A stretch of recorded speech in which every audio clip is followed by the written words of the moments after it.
এই বছর আমার ছাদ বাগানে 8টি টবে আমি স্ট্রবেরি গাছ লাগিয়েছিলাম। প্রত্যেকটি গাছে কিন্তু ফুল চলে এসেছে এবং প্রত্যেকটি গাছে কিন্তু ফল রয়েছে এবং ফলগুলো পেকেও গেছে।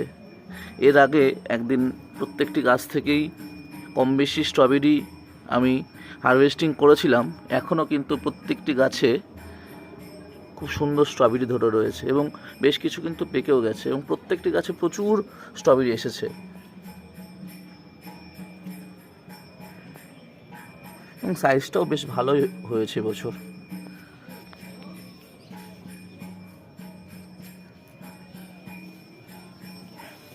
প্রচুর স্ট্রবেরি, ভেতরে ভেতরে গাছ ভর্তি স্ট্রবেরি।